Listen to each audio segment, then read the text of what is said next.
Breaking weather news, folks, across the Northeast and Mid-Atlantic states.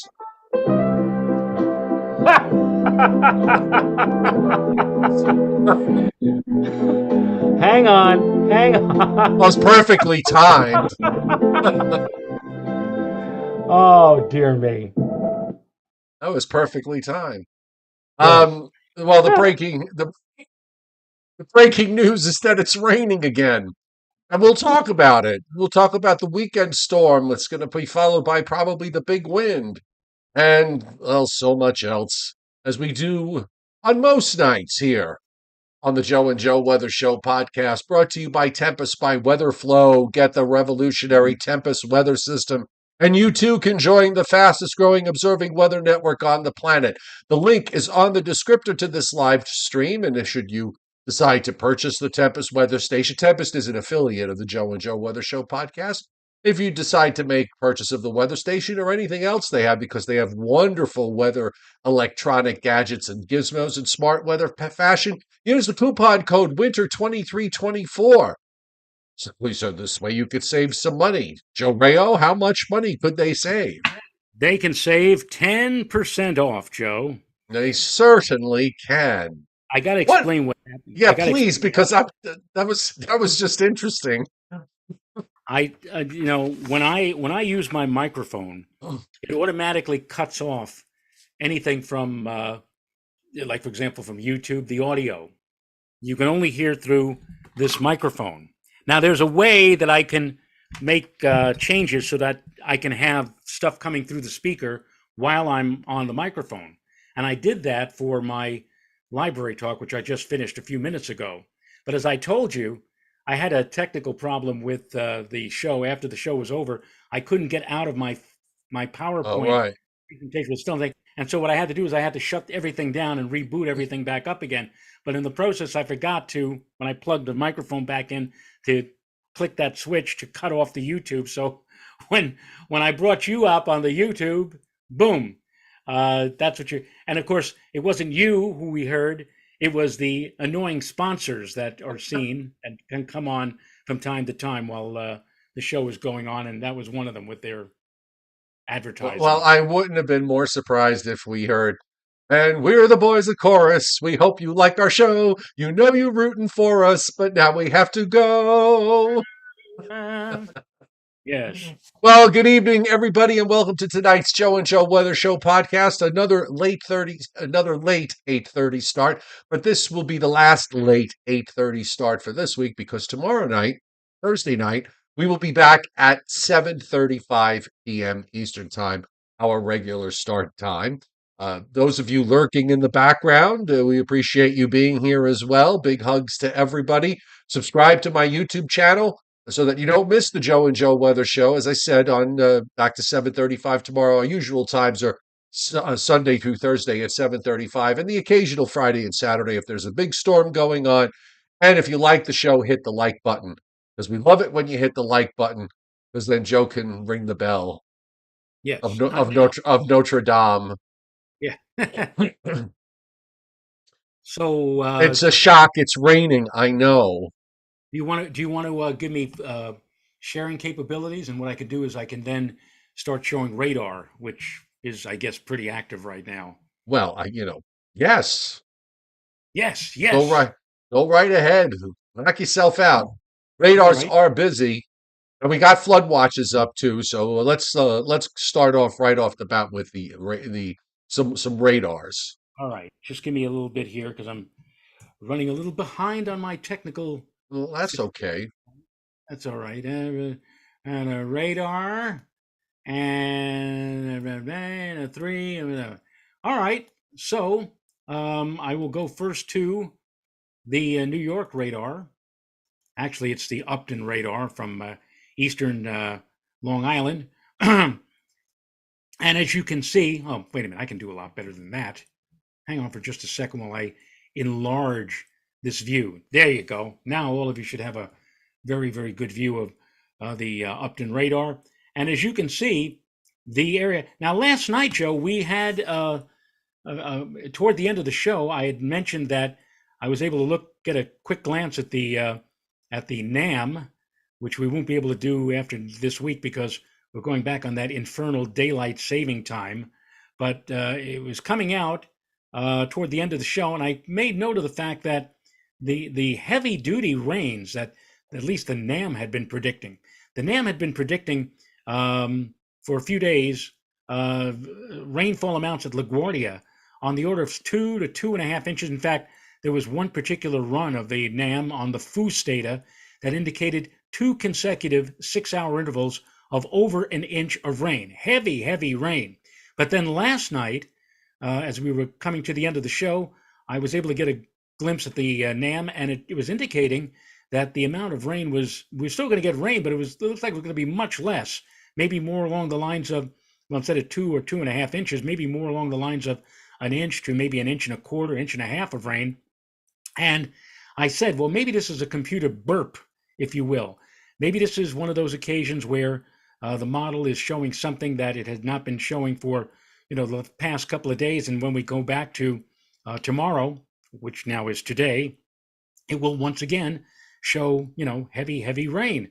But lo and behold, today, the amount of rain that the NAM was showing was even a bit less than last night, and indicating that whatever we got in terms of heavy rain would be concentrated mostly in the hours before midnight. Well, as you can see on the radar right now, the areas of yellow, which indicate moderate to possibly heavy rain, has been pushing on through. In fact, it's already pushed on through New York. It has moved on up into the Hudson Valley, just about ready to leave my section of the Hudson Valley and Putnam County, but is lifting up now across southwestern and western Connecticut, and also a broad area of possible heavy rain moving through central and east central Long Island. But Yeah, this is like Kennedy's already got about 2 inches, according to Rich Rothmansky. right. So you could see that indeed the area of heavy rain did indeed move through before midnight. In fact, maybe even a bit faster than what had been anticipated. And now we're still going to have rain, or as Joe likes to say, gloom and doom for overnight and on into a good part of tomorrow. But whatever we get in terms of the doom and the gloom will be a lot lighter. We're certainly not going to see the rain coming down in cats and dogs as it was up until a little while ago. Now it's just going to be, light rain, which will slowly but surely peter out during the latter part of tomorrow. Will pretty much be over with by nightfall tomorrow night, if not sooner. And then we'll go into a clearing trend late tomorrow night and should lead us into a very, very nice day with bright sunshine and temperatures above normal in the mid to upper 50s when we get to Friday. Now, that was New York's radar. We'll look up north to Albany. And as you can see on Albany's radar, they too have rain, but again, not overly heavy. A lot of the areas of moderate rain off to the south and to the west of the capital district of Albany. Let's see what Boston looks like, the box forecast, as I like to call it. And in Boston, they have had some rain. Now the rain seems to have left Boston for the moment, maybe a little bit of light rain. In fact, they do have light rain now. And the heavy-duty rain, Joe, seems to be taking a track more across central Connecticut and western Massachusetts, and maybe arcing on up into the southern sections of Vermont and New Hampshire, and even southernmost Maine. Seems to be arcing around the Boston area. So it doesn't look like Boston may be getting all that much in terms of rainfall. Philadelphia, they should be pretty well out of it, and they are. Well, that stuff in the ocean, however, is moving northeast, so that's probably going to move over Long Island and southern and southeastern New England. A second surge, if you will, Right. coming in. We've been saying for the duration of the last 2 or 3 days that the heaviest rain is going to be in places to the north and to the east of New York City. And we've been also highlighting the fact that Long Island will probably be seeing, when it's all over said and done, the highest rainfall amounts in the immediate New York area. Right now, though, you can see that the Delmarva area is, if not out in the clear completely, but having probably just some light precipitation, spotty light precip, also the same for southern New Jersey as well, and also some light rain down over the Maryland and northern sections of Virginia with this particular weather system. Any place else you'd want to go, Joe? Or No, you can widen out. A number of you, by the way, are, and I've been seeing this all day long, and I guess this is always the frustration of snow lovers. I just want to make a point here. I know everybody's saying, "Oh, if this had been snow, it would have been, we would have gotten 18 inches or 2 feet or whatever it is." It doesn't work that way. Okay, the setup would you would never, almost never get a setup like this with cold air around. The setups are different. You're on the so it's an apples and oranges comparison. And of course, everybody's adding. They're all adding it up now. This is how desperate. This is how deprived and desperate snow lovers are, because they're adding up the rains from from Saturday, from yesterday, from today, and then the system that's coming on Saturday, and putting it all together and saying, "Oh, if we had Arctic air pressing in, and we would have had 4 or 5 feet." Think of how many times we've had 4 or 5 feet in 5 days, in 6 days. Hasn't as far as I know, that's never happened. So, it's just like I said, it's just an apples and oranges comparison.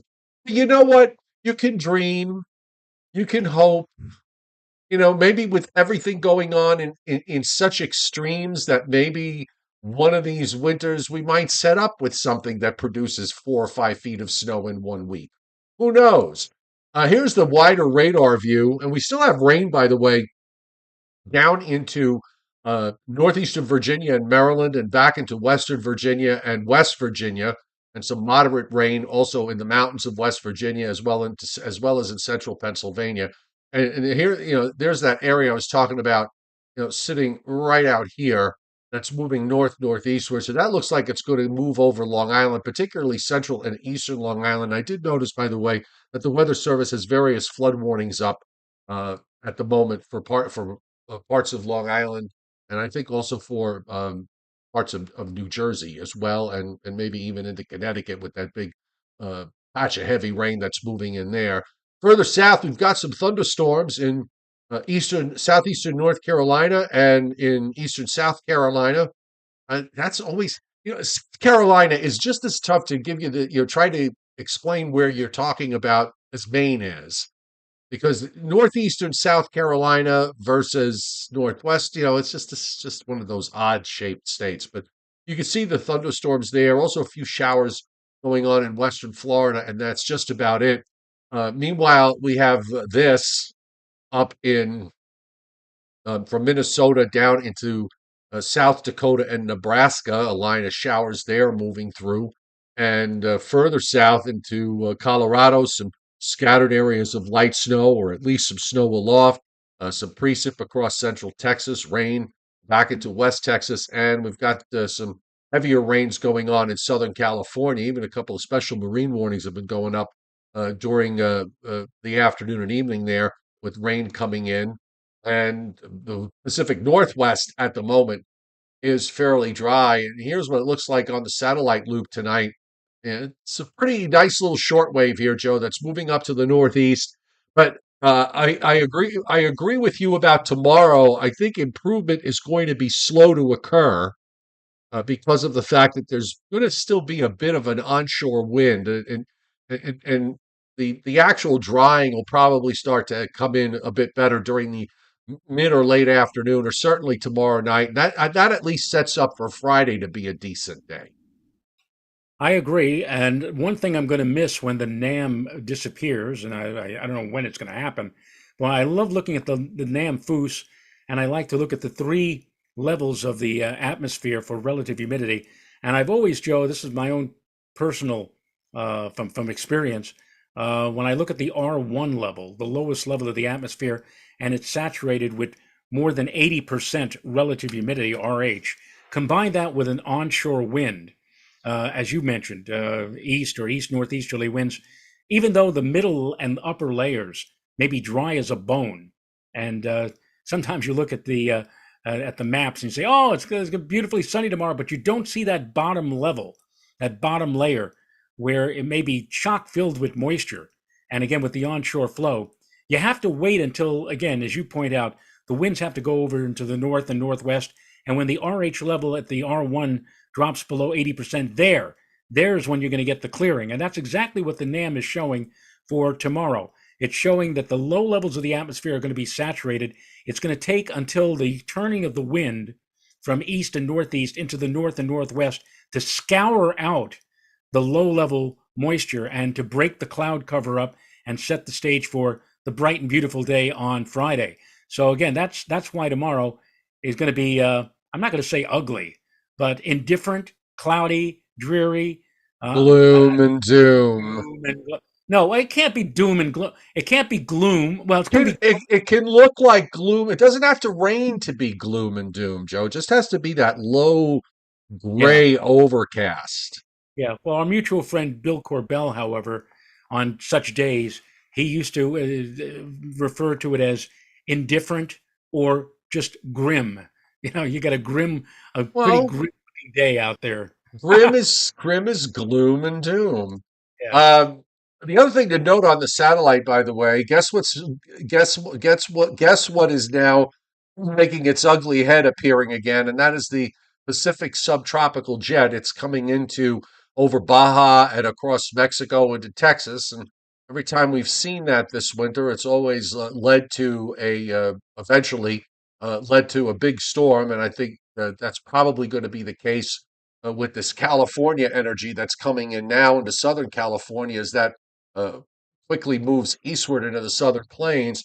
Eventually, that's going to wind up being the Saturday storm that's going to track up to our west, and then it's going to blow up into a major storm once it redevelops in the Gulf of Maine, and that's going to set up everything for later Saturday, Saturday night, and Sunday, which we will get to momentarily.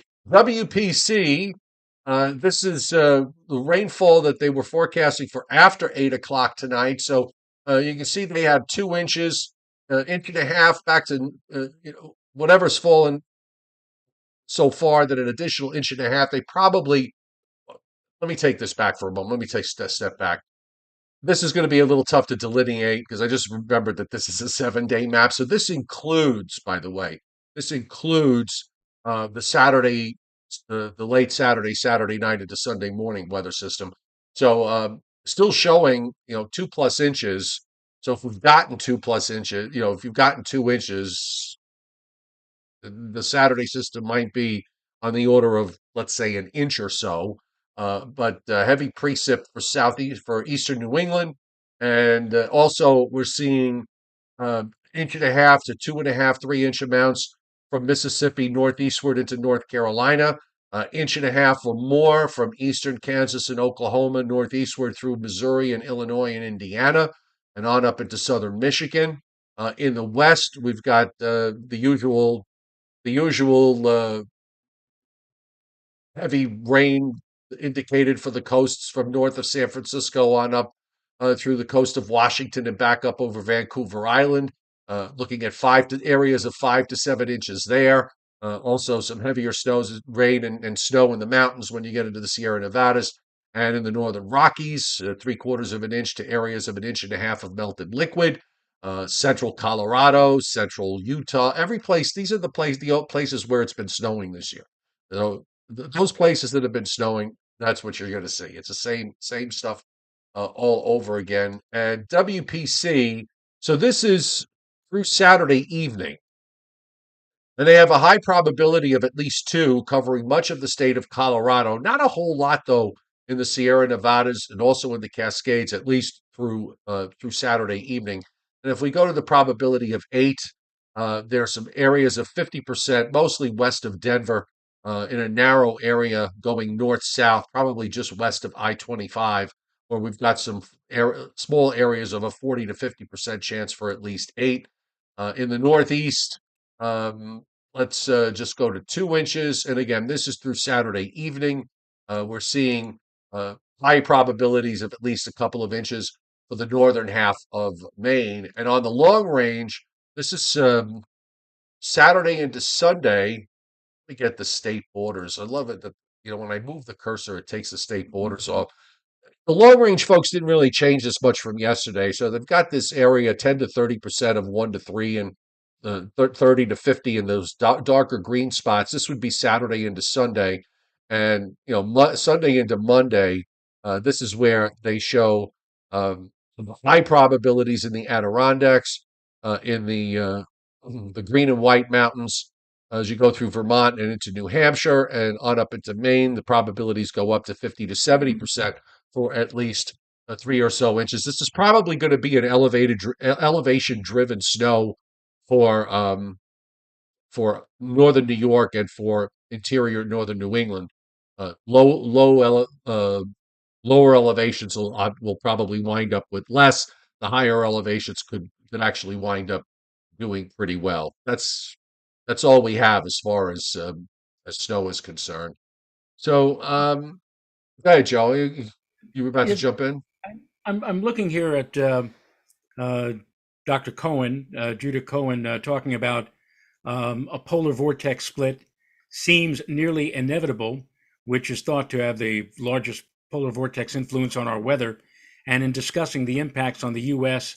and European weather, he's suggesting, he's also saying could have, should have, would have, just as winter is coming to an end, the possibility later this month, after mid month certainly, of some colder conditions. One guy said, "I just read your blog. I just read your blog like I always do. Forecast there always as is. Hopeful for your forecast of extreme cold, wind, rain in the Northeast U.S." And Dr. Cohen responded to the guy and said, "Did I say extreme cold? Maybe anomalously cold, but that's not the same thing. And certainly it could be wet." And other people are talking about, well, if that cold air meets up with the wet, we could get snow and the whole. It's just like one thing after another. So a lot of people are still hanging their hats on a shot of uh, unseasonably cold weather coming in during the second half of the month, and also having their fingers crossed.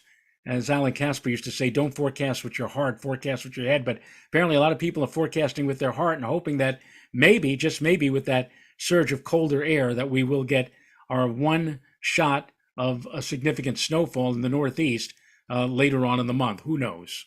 Well, Maybe. look, as I've been saying for the last few days, all this is all it appears, for the first time, the models all winter long were trying to show polar vortex splits that never happened.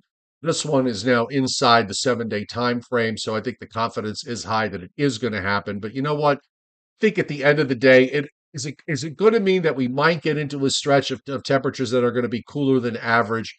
Yes, probably. But you're absent a big deep upper low sitting in eastern Canada. And I mean a deep upper low sitting in eastern Canada. You got to remember now, you're not playing with normal highs in the 20s and 30s. You're playing with the normal highs that are in the 40s and 50s, depending on where you're located in the Northeast and Mid Atlantic states. So you get a cold air, not anonymously cold air mass to be 5 degrees below normal is not going to do it for you. Okay. You need something that's going to be 10 degrees or 15 degrees below average. And I don't know that you're going to get it from this, at least from the setup that I've seen, the setups that I've been looking at in the long range. But polar vortex does split in two. Too little, too late. Too bad, so sad. But if something sets up, it's got to be absolutely perfect, and that's all I'm telling you here. So if we look at the upper air, one thing we can say is the pattern is definitely changing because uh, this week, when we get through Saturday, which would mean that in 8 days we would have had four storm systems in 8 days, all of it producing rain, and not just here, but even in places in upstate New York and in northern New England, it's producing rain. That pattern is finally breaking down. So if you watch the upper air, and this is coming, this is for Sunday. Now here's the trough that's in the west now gets kicked out to the east. We get into that brief ridge position on Friday, which means that we'll have that nice day that everybody's going to look forward to and enjoy. And then we have a sharpening trough and some energy coming down from Lake Winnipeg into the northern Great Lakes. It's a pretty wrapped up low that cuts off and moves across Pennsylvania, right over New York City and over Cape Cod. It's got a really wrapped up upper low there. And I think that really sets us up for some Saturday night with rain and it's going to be one of those fast moving type of weather fronts coming through. Maybe there'll be a thunderstorm or two in there, and it might be a bit breezy ahead of it. But behind it, Joe, I think you will agree that it's going to get windy on the backside of this for Oh Sunday yeah, and Monday, probably yeah. even into early Tuesday. I noticed that on the forecast from the Albany Weather Service, they're calling for, and this is for the area just to my north, up in Dutchess County. They're calling Monday partly sunny and breezy. And I said to myself, breezy, really? What if 20 to 25 mile per hour sustained winds with gusts to 40 is your idea of breezy? I hate to think what windy would be like, but I think it's better to say that Monday is going to be windy. I even think now that Tuesday is going to continue to be rather windy I out there, agree. and we won't even begin to see a diminution, as Bob Harris used to say, a diminution of that wind until sometime Tuesday night or Wednesday of next week. So hang on to your hat from later Sunday through Monday and probably Tuesday as well. It is going to turn pretty windy out there. And to add that, you're going to have a cold upper atmosphere with a strong mid March sun in play. So that alone is usually a recipe to kick up the wind. So you add to that a storm out in just off of Nova Scotia and an upper low that's sitting almost vertical with that. Uh, you're going to blow away, in my view. And by the way, as that happens, guess what's going on in the west? Another Alaskan trough from Alaska down to the west coast. But that might actually wind up being the last one.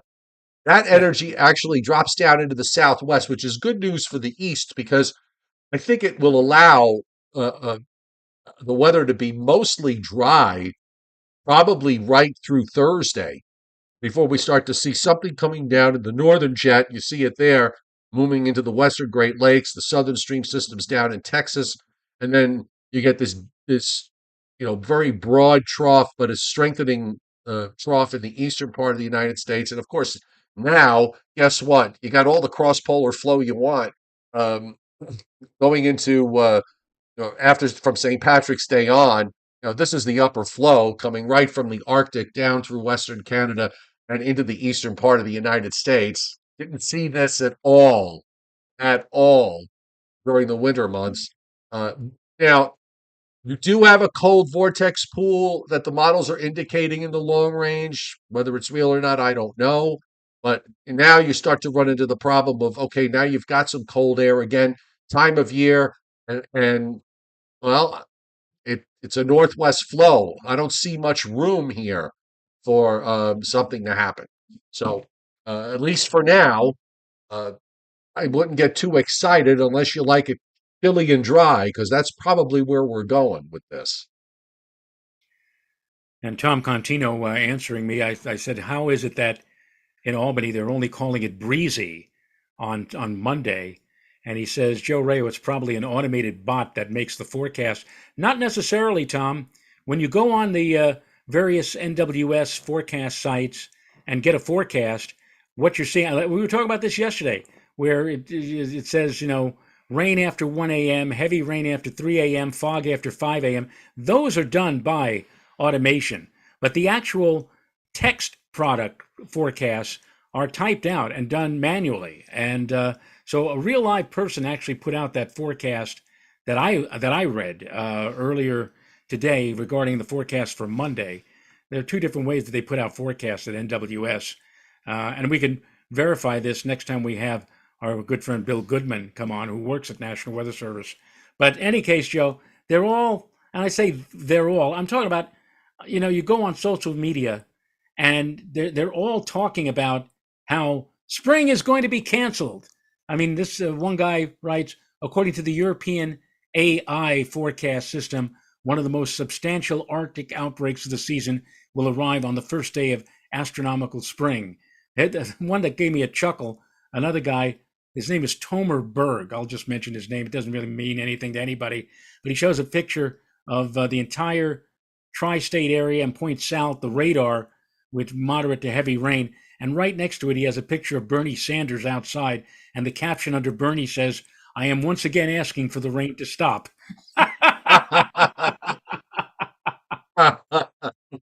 Well, Got to it have a does. little bit of It doesn't. humor. It may take an act of Congress, and we know how fast they are to pass acts in the Congress. And you said, we have not seen, just a few minutes ago. You're talking about the upper air setup and everything, and another person posting on Twitter or X or whatever you want to call it, saying long range European is something, but we haven't seen this a lot on long range ensembles. Just for them to back off, still wouldn't count out winter returning to the eastern half of the nation after March 17th. So they're all jumping up and down and saying that after St. Patrick's Day, big changes are looming.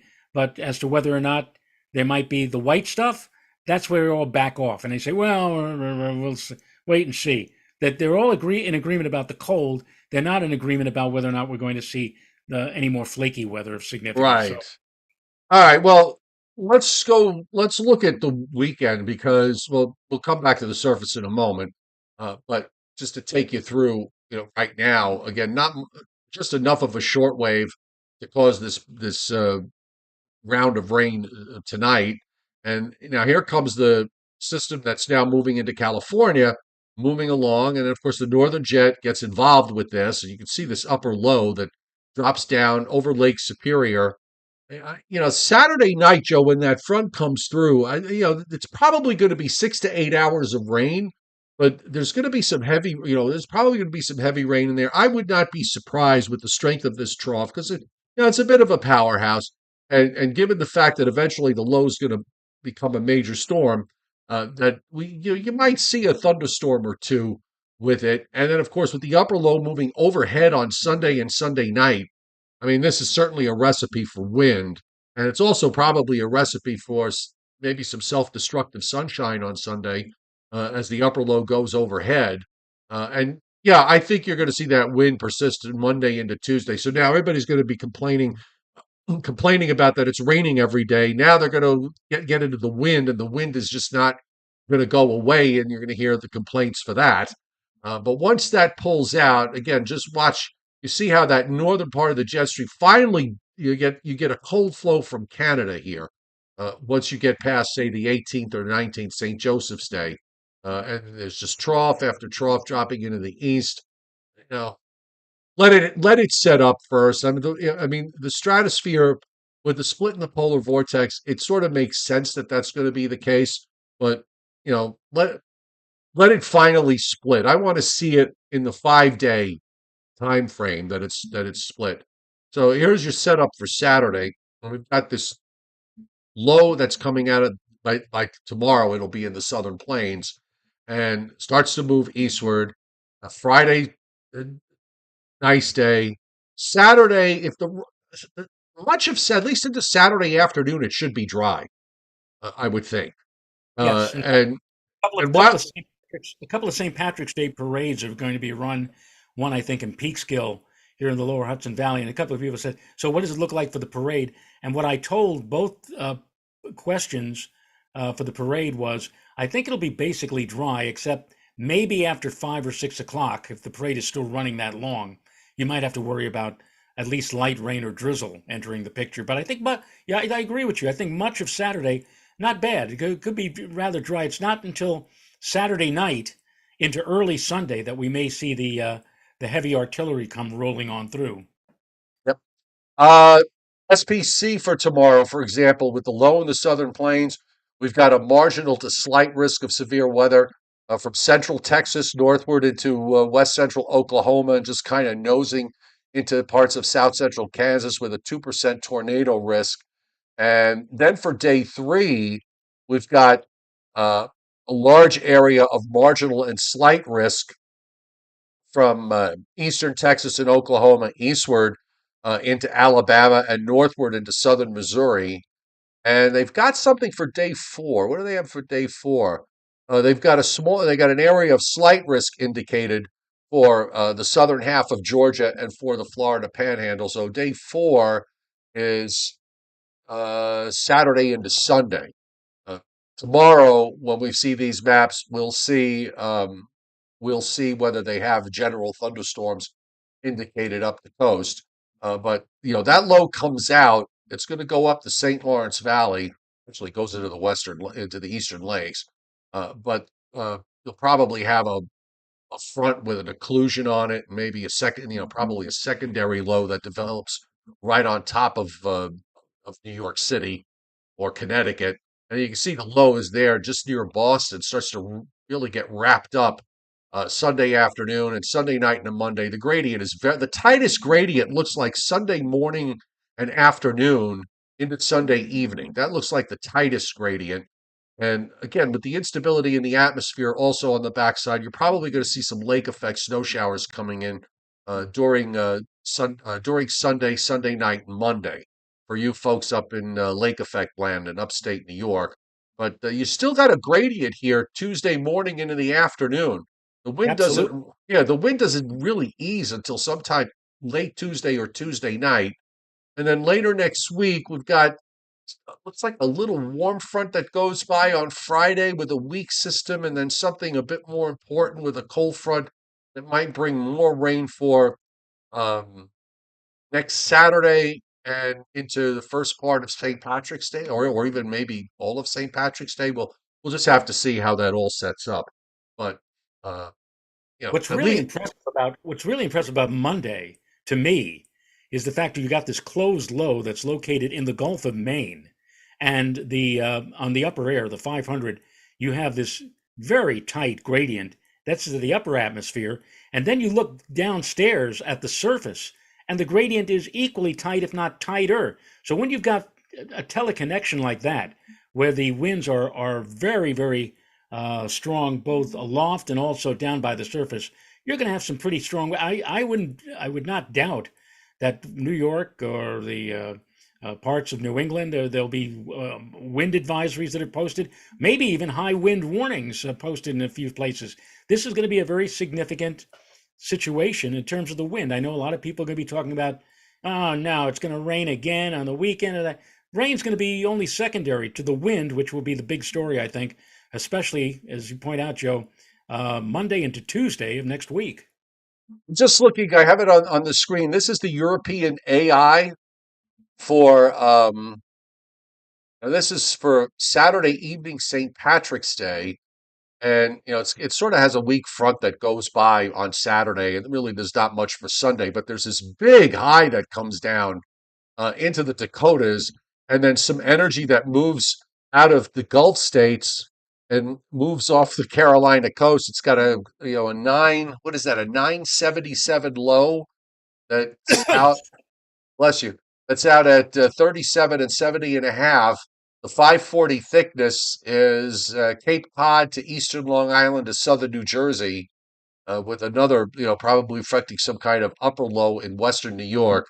So there, I guess, the folks that are looking at the AI, there's not a whole lot yet available as far as precip maps and snow maps going out to the long range, but it's just kind of interesting that I'm trying to get a feel, Joe, for how this model behaves in the long range and in the short range. That's going to probably take me a couple of months, but just kind of interesting that the AI on the European actually does have a fairly cold look to it. Uh, after once we get into that weekend of St. Patrick's Day to St. Joseph's Day and beyond. I'll beat that. On Twitter, somebody posted a map for the 864-hour GFS, which takes you all the way to the day of the solar eclipse. And Joe, he's got the entire continent of North America, the entire continent under one big gigantic cloud cover. Now, have you ever remembered seeing at any time in your lifetime the entire North No, American under? no. And he's saying, well, so much for the eclipse. And I'm saying to myself, yeah, you're going to pin all your problems and hopes and whatever Well, on an what eight. kind of map did he show that It's, it's showed? it's on pivotal weather, believe it or not. It's a But, cloud. but that it closed. It's a cloud. It's an actual. I gotta find it. It's a cloud map. It's a cloud map, and it's the 864-hour, I guess, GFS ensemble cloud Hmm. map.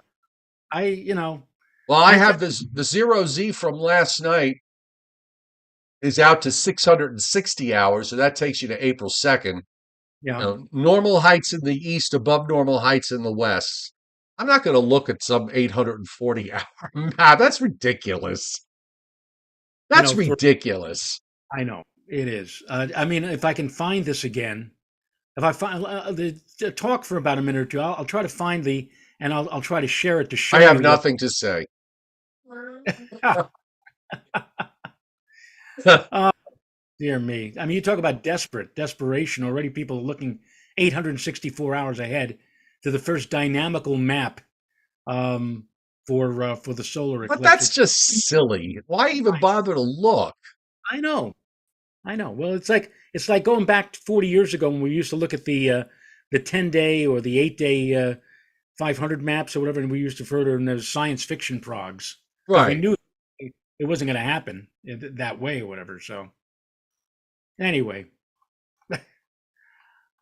this is one thing I can't find it now. Unfortunately, when I leave and come back, all the Twitter messages have changed from the Well, last time I. find it for tomorrow. I'll look for it. Look This. for it. All right, let's get back to last night's Briller Jeopardy, shall we? Oh yes, and I have the Briller Jeopardy, don't I? Um, Or do you yes, have it? you have. No, you have it. It was I have. the top 10 grossing. This was for the chat Yeah. board. Right.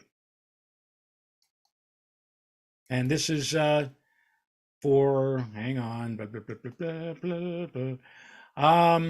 What are the top 10? And this is for the chat board, as Joe mentioned. The top 10 biggest box office movies of all time.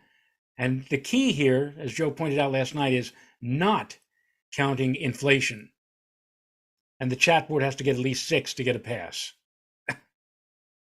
Right. And I have no because almost all of these movies are going to be 2000 and to the present. No, Northern Grace, no, because the numbers are not adjusted for inflation, so they're in nominal dollars. So you wouldn't you can't consider movies beyond say 20 or 25 years. Vincent Croce says E.T. Let's see if ET is there. No, ET is not there. Jason Schaefer says Avatar. Is Avatar there? Yes, Avatar is number 4 on the list. All right, Christinapedia, again, you can't use old movies because they're not adjusted for inflation. This is in nominal dollars. Um, but she does mention Titanic, Star Well, Wars. Titanic is there, Joe. Okay, but Titanic is Star Wars is not there.